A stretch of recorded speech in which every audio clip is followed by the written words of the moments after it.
बांग्लादेश और भारत के बीच संबंध ऐतिहासिक निम्न स्तर पर पहुंच गए हैं और अब ढाका तुर्की के साथ सहयोग करने की कोशिश कर रहा है ताकि अपने घरेलू रक्षा उद्योग को मजबूत किया जा सके।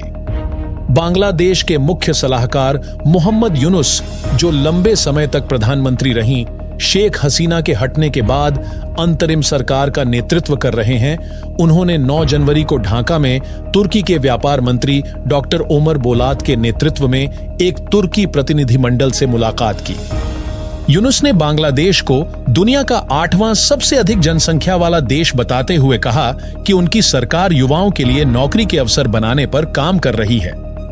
उन्होंने तुर्की से बांग्लादेश में निवेश करने का आग्रह किया और सुझाव दिया कि वे बांग्लादेश की युवा कार्यबल का उपयोग करके फैक्ट्रियां चला सकते हैं, जिससे क्षेत्र में उत्पादों की आपूर्ति में मदद मिलेगी।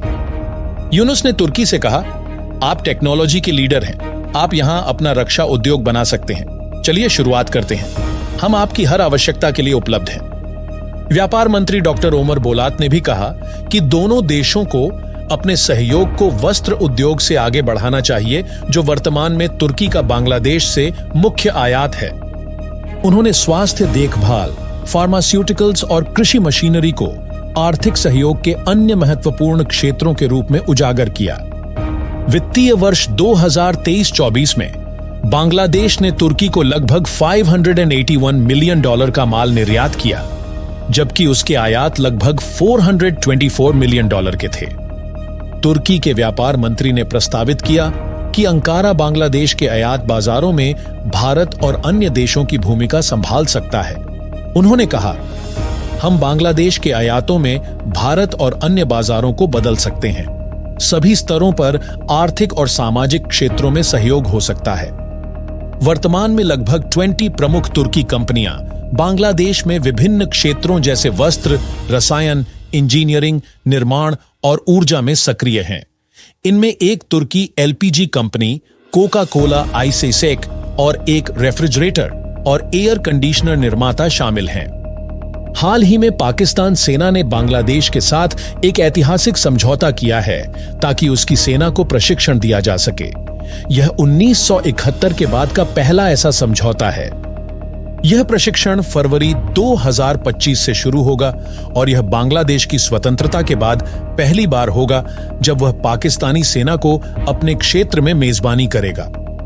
5 जनवरी 2025 को बांग्लादेश ने भारत में अपने जुडिशियल ऑफिसर्स की एक निर्धारित यात्रा रद्द कर दी, जो नई दिल्ली के साथ बढ़ते तनाव को दर्शाता है।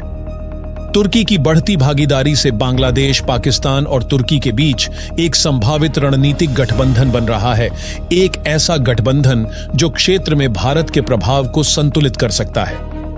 तुर्की का बढ़ता प्रभाव बांग्लादेश के रक्षा क्षेत्र में स्पष्ट है। हाल ही में रिपोर्ट्स आई हैं कि बांग्लादेश और तुर्की की रक्षा निर्माता कंपनी ऑटोकोर ऑटोमोटिव वे सवुन्मा सान्य AS-26 तुल पर हल्के टैंकों की खरीद पर बातचीत कर रही है। तुल पर एक बहुप्रकारी प्लेटफॉर्म है जिसे वर्तमान और भविष्य की संचालन आवश्यकताओं को पूरा करने के लिए डिजाइन किया गया है।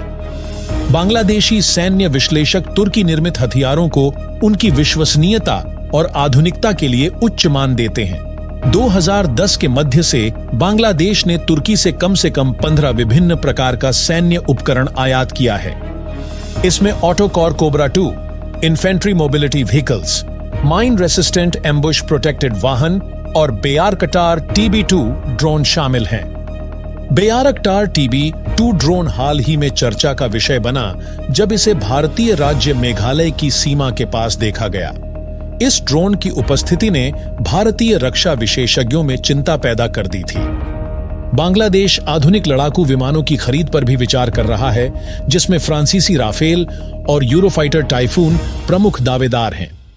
एक बांग्लादेशी अधिकारी ने पहले बताया था कि भारतीय वायुसेना द्वारा राफेल विमानों का संचालन देखते हुए यूरोफाइटर टाइफून अब बांग्लादेश की भविष्य की वायु रक्षा जरूरतों के लिए अधिक संभावित विकल्प लगता है।